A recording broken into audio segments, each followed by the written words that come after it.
சற்று முன் கிடைக்கப்பெற்ற மிக மிக முக்கியமான செய்தி ஒன்று வெளியாகியிருக்கு. திமுகவின் மிக முக்கிய அமைச்சரான பிடிஆருக்கு மதுரையில் சீட் இல்லை, கட்சியிலிருந்து வெளியேற்றினார் முதல்வர் ஸ்டாலின். எதிர்க்கட்சியினர் மத்தியில் கூட நற்பெயரை பெற்ற பிடிஆர் பழனிவேல் தியாகராஜன் மதுரை மத்திய தொகுதியில் மீண்டும் போட்டியிடுவதில் ஏற்பட்டுள்ள சிக்கல், மிஸ்டர் கிளீன் என்று பெயர் எடுத்த பிடிஆருக்கா இந்த நிலைமை என்று பரிதாபப்படும் வகையில் சூழல் அமைந்திருக்கு. குறிப்பாக மீண்டும் திமுக ஆட்சியை அமைத்தே தீர வேண்டும் என்று பல வியூகங்களை வகுத்து வருகிறார் முதல்வர் மு.க.ஸ்டாலின். அந்த வகையில் சீட்டிங் அமைச்சர்கள் சிலர் தொகுதி மாற்றப்பட இருக்கின்ற தகவல் வெளியாகியிருக்கு. அந்த வகையில் மதுரை மத்திய தொகுதி சட்டமன்ற உறுப்பினராக தொடர்ந்து 10 வருடம் இருந்து வரும் பிடிஆர் பழனிவேல் தியாகராஜன் மதுரை உட்கட்சி அரசியலில் அவர் சட்டமன்ற உறுப்பினராயிருக்கும் தொகுதிக்கு உட்பட்ட மாவட்ட செயலாளர் கோ தளபதியிடம் நெருக்கம் இல்லாமல் முரண்பட்டு இருப்பதாக சொல்லப்படுகிறது. மேலும் திமுகவின் மதுரை முகமாக உருவெடுத்துள்ள அமைச்சர் மூர்த்திக்கும் அமைச்சர் பிடிஆர் பழனிவேல் தியாகராஜனுக்கும் இடையிலான உட்கட்சி பூசல் உச்சகட்டத்தை எட்டியிருக்கு என்றது மதுரை அரசியல் வட்டாரங்கள்.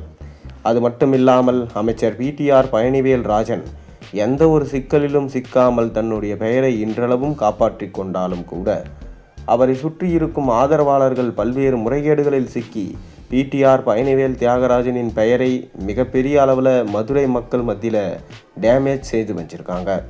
அந்த வகையில் பிடிஆர் ஆதரவாளரான மதுரை மேயர் இந்திராணி மற்றும் அவருடைய கணவர் பல்வேறு முறைகேடுகளில் ஈடுபட்டு அவருடைய கணவர் கைது செய்யப்பட்டார்.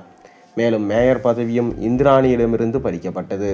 அது மட்டுமில்லாமல் மதுரை மாநகராட்சியில் சுமார் 200 கோடி ரூபாய் அளவில் மிகப்பெரிய அளவில் ஊழல் அரங்கேறியிருப்பதாக எழுந்த குற்றச்சாட்டின் பெயரில் மண்டல் தலைவர்கள் பலரும் ராஜினாமா செய்ய உத்தரவிட்டிருக்காரு முதல்வர் மு.க.ஸ்டாலின்.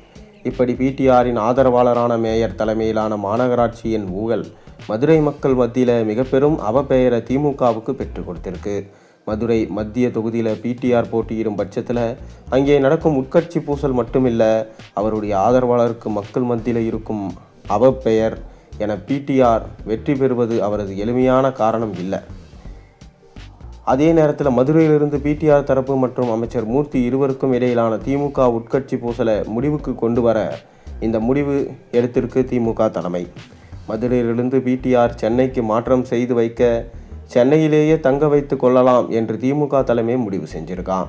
அதே நேரத்தில் பிடிஆர் தமிழகத்தில் எந்த தொகுதியில் போட்டியிடக்கூடிய அளவுக்கு மக்கள் மத்தியில் நன்கு பரிச்சயமான அவர் நகர்பகுதியில் உள்ளடக்கிய ஒரு தொகுதியில் அவர் வரும் சட்டசபை தேர்தலில் போட்டியிட திமுக முடிவு செஞ்சிருக்கிறதா தகவல் வெளியாயிருக்கு.